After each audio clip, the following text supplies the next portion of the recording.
정두원 전 의원.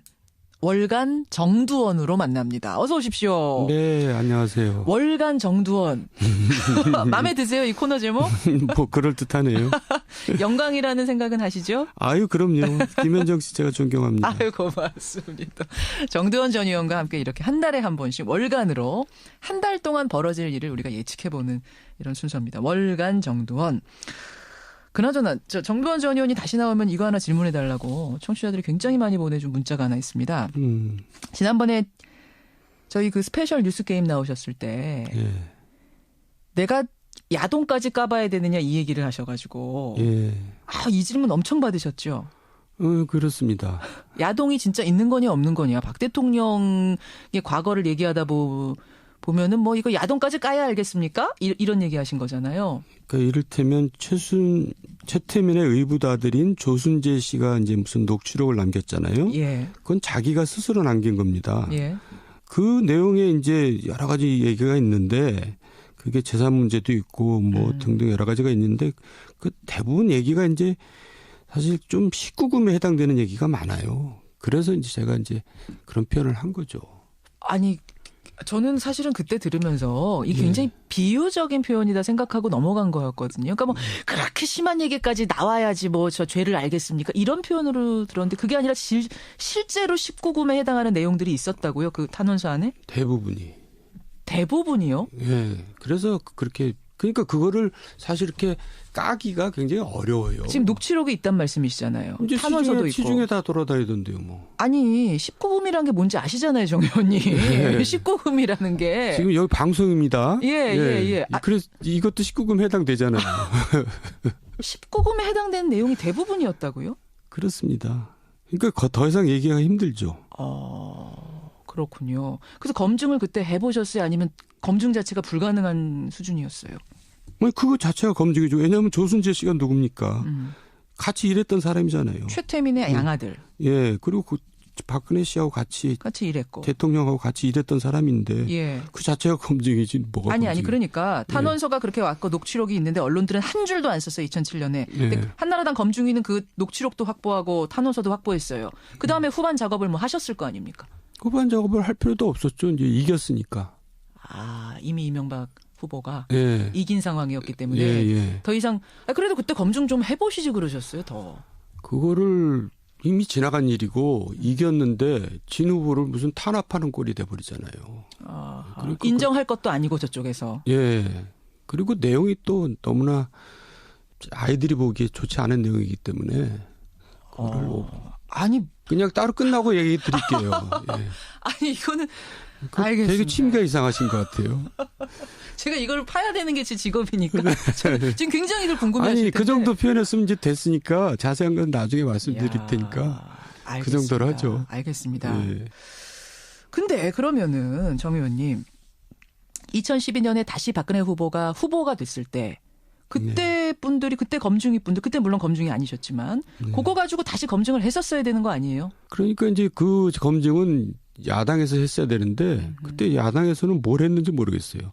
그렇다고 제가 한나라당 소속 국회의원인데 내가 그거 검증하자고 할 수는 없잖아요. 아하. 제가 참 부끄러운 얘기입니다만 한나라당 국회의원이면서 박근혜를 찍지 않았습니다. 저는. 잠깐만. 이거 이제 처음 고백하시는 거죠? 고백하는 겁니다. 이거 참 욕먹을 일인데. 세상에. 왜냐하면 이분이 대통령 되면 안 된다는 걸 제가 알고 있었기 때문에. 그러니까 2012년 대선에서 분명히 새누리당 의원이셨는데 예. 누구 찍으셨어요 그럼? 그냥 중간에다 찍었어요. 제가 비난받을 얘기를 지금 고백하는 겁니다. 처음 고백하시는 건데. 예. 알겠습니다. 자. 바로 이런 정두원 의원하고 오늘 월간 정두원 하는데 특검 조사받고 오셨어요? 이 내용 가지고?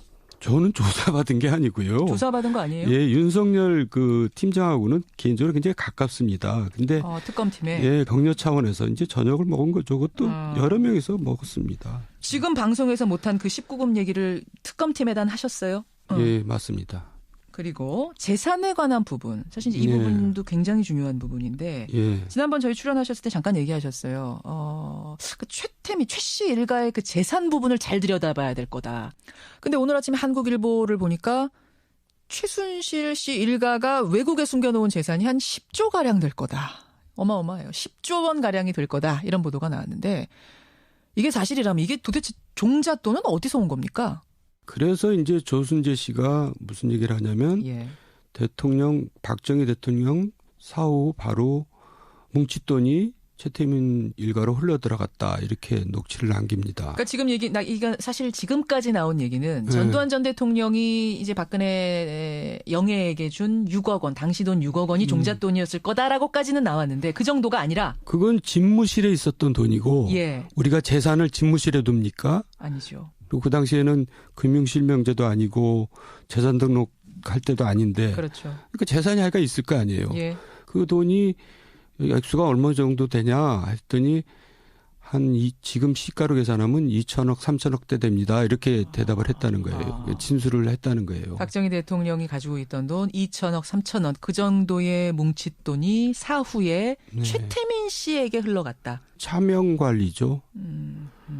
그러니까 이제 뭐 이렇게 한 가족처럼 된 겁니다. 예. 최순실 지갑, 박근혜 대통령 지갑, 이 지갑은 같은 지갑이냐 아니냐 이 부분을 지금 특검이 파고 있습니다. 특검은 공소시효가 허락하는 데까지 부정하게 축제된 재산이라면 최대한 몰수할 수 있도록 하겠다. 지금 목표를 그렇게 두고 하고 있는데 여하튼 지켜보기로 하고요. 네. 월간 정두원. 첫 번째 얘기는 이제 최순실 게이트로 시작을 했고 정두원 의원님. 네. 새누리당 안에 비박계가 나온다고 하니까 거기랑 뭉치시는 겁니까? 물론 당연히 그렇게. 우리는 밖에서 기다리고 있었던 거죠. 기다리고 남경필, 정두원, 김용태 이런 분들은 기다리고 있었고 이제 아니 근데 지난번에 저희한테 나오셨을 때 새누리당 사람들이 생각보다 새 가슴이어서 탈당 못할 겁니다. 쉽지 않을 겁니다. 이러셨잖아요. 근데 무려 35명이나 1차 탈당한대요. 27일에. 아니 그러니까 이제 그러다가 결국은 나올 거라고 얘기했는데 이제 결국 망신은 다 당하고 나온 거죠.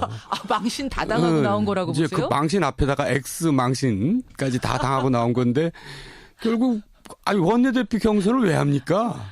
거기까지 갔잖아요. 네, 그리고 지니까 이제 나온 겁니다. 그러니까 사실은 굉장히 좀 꼴사납게 나온 거죠. 그렇게 보세요? 예. 아니 이 정도면 결단 과감하게 했다 이렇게 얘기하는데 그렇게 안 보세요? 아니 그 당 같지도 않은 당 나오는데 그렇게 그 꼴사나운 모습까지 다 보이고 나옵니까? 그것도 이기고 나와야지 지고 나온 거는 그건 쫓겨난 거나 마찬가지죠. 하하, 그렇게 그러니까 탈당을 하려고 했으면 과감하게 뜸들이지 말고 했었어야지 결국은 여기까지 와가지고 지고 나오는 모습 보는 게 좋지 않으시군요. 예, 결국 그래서 이제 보수신당이 사실 새누리당의 시즌2, 버전2가 되면은 사실 국민들로부터 지지를 받기가 힘들어요. 그러니까 이제 새로운 모습으로 바뀌어야 되는데 지금 그런 모습을 보여야 되는 시점에 와서 자꾸 뭐 이합집산 해가지고 누가 들어오느니 누굴 끌어오느니 뭐 이렇게 되면은 그 이미지가 그렇게 과거 이미지를 탈피하기가 쉽지는 않을 겁니다. 그게 문제죠. 아니, 끌어온다는 게 지금 누구 말씀하시는 거예요?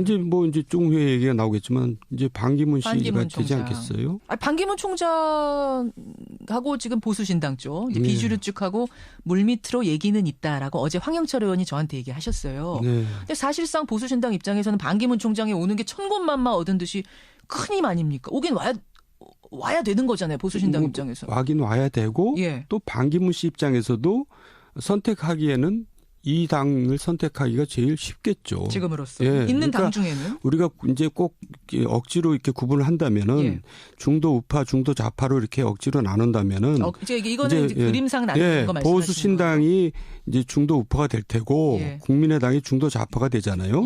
그럼 반기문 씨가 어느 걸 선택하겠어요? 결국 중도 우파 정당을 선택하겠죠. 그렇게 되면은 이제 보수 신당을 선택하게 될 텐데. 좀 전에 얘기 들었듯이 보수신당이 정말 새로운 정당으로서 비춰져야 되는데 그게 어나더 새누리당이로 비춰지면은 반기문 씨 개인기로도 이게 사실 지지를 얻기가 힘들거든요. 그래서 이제 재창당 수준으로 이제 탈바꿈을 해야 되는 노력을 해야 되는 거고 또 반기문 씨가 이제 만약에 이 보수신당을 선택하게 되면 이제 추가 탈당이 있을 겁니다. 충청권 새누리당 의원들이 충청권을 중심으로 해서 이제 추가 탈당을 하겠죠. 그러면 좀 새가 불려가면서 좀 지지율이 높아지는데 정말 수는 그렇게 많지는 않더라도 새로운 정당의 모습을 보이면은 반기문 후보가 탄력을 받아서 뭐 문재인을 압도할 수가 있겠죠. 근데 그렇게 못하면은 힘이 딸리면은 결국 이제 국민의당과 연정을 모색을 하겠죠. 왜 어차피 국민의당도 힘이 딸리고 있잖아요. 지금 뭐 형편없이 딸리죠. 그렇죠. 예. 그러니까 이제 뭔가 연정이라는 것은 서로 좀 나누자 이제 이렇게 될 가능성이 있죠. 그렇게 보시는군요. 그리고 이제 그 매개가 결국은 개헌이 아니겠어요? 물론 개헌이 이제 당장 이루어질 수는 없는 거지만 일종의 공약으로서 개헌을 매개로 해가지고 네. 그렇게 대연정이 이루어질 수가 있겠죠. 그러니까 개헌이 뭐 두세 달 사이에 이루어지긴 힘들겠지만 개헌론이라는 명분으로 네, 그걸 매개로 공약을 해서. 거는 것으로 뭐 이런 정도로 그렇습니다. 해서 크게 뭉쳐질 수 있다. 네. 이재명 시장도 그 제3지대에 발 담글 가능성이 있다고 보세요?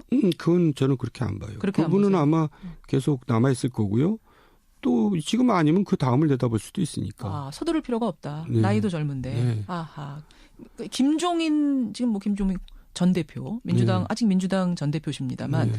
그분이 개헌에 상당히 관심을 보이고 있기 때문에 네. 제3지대 개헌론에 이분이 동참하지 않겠는가. 이분이 나가면서 이재명 시장 손 잡고 나가지 않겠는가. 이런 얘기가 사실은 시중에 분석하는 분들 사이에 돌고 있긴 한데. 지금 그 김종인 씨가 이제 그 역할을 많이 하고 다니시더라고요. 개헌 전도사. 네. 예. 그러니까 이제 하여간 반문이에요. 그 문재인에 대해서는 굉장히 정말 감정도 있는 것처럼 보이는데. 반문. 예. 예. 근데 그 개헌을 고리로 해서 여러 사람 묶어내려고 뭐 노력을 많이 하시더라고요. 근데 제가 볼 때 이재명은 민주당에 남아있죠. 그렇군요. 예. 예. 서둘러서 지금 모험을 할 필요가 없는 게 이재명 예, 시장. 예. 그렇게 입장을. 그리고 또 사실 역전할 수도 있는 거고. 알겠습니다. 지금 그림을 그려주셨어요. 그러면 새누리당은요? 새누리당은 어떻게 되는 건지 제가 궁금한 게 저희가 탈당을 선언하던 그날, 그러니까 보수 신당 만들겠다, 탈당 선언하던 그날 정우택 원내대표하고 인터뷰를 했습니다. 네. 정 원내대표가 어떤 얘기를 했냐면 이제 남은 사람들은 새누리당에서 친박 색깔 완전히 빼고 완전히 탈색시킬 거다, 당을. 간판부터 싹 바꿀 거다. 보수의 신가치를 만들 거다. 그러니까 지금은 탄핵 민심을 업고서 이제 비주류들이 잠깐 저러는 건데 결국 진짜 보수라면 새누리를 지지할 수밖에 없다. 대선에서. 어떻게 생각하세요? 사람이 바뀌어야지. 그 사람이 그 사람인데 뭐 새로운 보수를 만든다고 만들어집니까? 그리고 그 사람들한테 보수가 뭐냐 물어보면 대답도 못해요. 아 그래요? 네. 물어보셨어요 그걸? 아니 그리고 또 혁신과 통합이라고 그랬잖아요. 근데 친박 모임. 늘 구태와 배제를 일삼던 사람들이 예. 혁신과 통합이라고 내거니까 누가 그걸 믿겠어요. 제가 딴 데서 그런 얘기 했잖아요. 예. 조폭들이 모여서 모임의 이름을 착하게 살자. 그럼 그걸 누가 믿냔 말이에요. 그러니까 사람이 안 바뀌고 자기네들이 여태까지 그렇게 엽기적인 저질 정치를 보였는데 새로운 보수를 하겠다? 예. 참 속아 웃을 일이죠. 속아 웃을 일입니까? 그러니까 예. 탈색하는 게 그러니까 머리 탈색한다고 해서 사람이 바뀌는 거 아니다. 그러니까요. 그러니까 그 당은 이제 아까 말씀드렸듯이 반기문 입국과 동시에 추가 탈당이 이루어질 거고요. 예. 결국 영남 지역당으로 이제 결국 쪼그라들어가지고 나중에는 결국 사라질 겁니다. 지금 너무 개인적인 악감정이 들어간 아니요. 평론하시는 거 아니에요? 그게 이제 열린우리당이 없어진 과정하고 거의 흡사해요. 그렇게 갈 결국 거다. 그렇게 됩니다. 그러면은 반기문 총장이 오는 그 시점, 그러니까 반기문 총장이 보수 신당에 많이 합류하게 된다면 그 시점에 새누리당의 충청권 의원들 대거 함께할 거다, 나올 거다. 뭐 꼭 충청권 의원만이 아니죠. 많이 아니고. 예, TK에서도 나올 수 있습니다. 그럼 새누리당에 몇 명이나 남아 있을 거라고 보세요? 뭐 이제 주로 TK 중심으로 해서 남아 있겠죠. 그럼 보수 신당에 몇 명이나 합류할 거라고 보세요? 지금은 35명인데. 뭐 구체적으로 저는 수는 생각하지 않지만은 이제 원내 한 2당 정도 되겠죠. 원내 2당 정도까지 예. 올라설 수 있을 거다, 예, 보수신당이? 그렇죠. 예. 그렇게까지 보세요.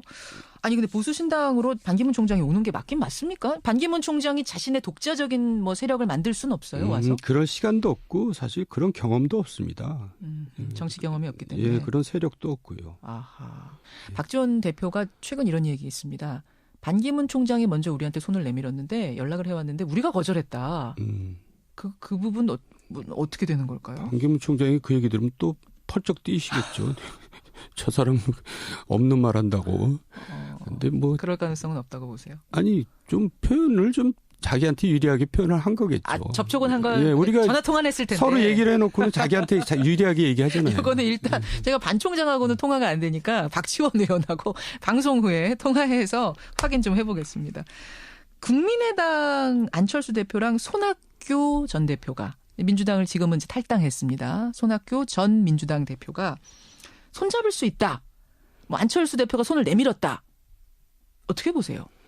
근데 손학규 씨 갖고 자꾸 왜 그런지 모르겠어요. 무슨 말씀이세요? 손학규 씨가 뭐 이렇게 비중이 있습니까? 나는. 아니 비중 있잖아요, 그분. 그 언론에서 굉장히 손학규 씨를 높이 이렇게 평가하는데 저는 국민 지지율도 별로 없잖아요. 국민들은 별로 관심 없어요. 그 사람이 무슨 뭐 토굴에 있든 집에 있든 무슨 상관이 있어요. 이거 손학규 전 대표 들으시면 큰일 나겠네. 큰일 난 게 아니라 사실이 그런데. 토굴에 있든 그러니까 집에 있든 관심 없다. 너무 과대평가하는 것 같아가지고. 그렇게 보세요. 예. 제가 지금 어떻게 뒷감당을 해야 될지 모르겠는데 이렇게 솔직하게 한 달에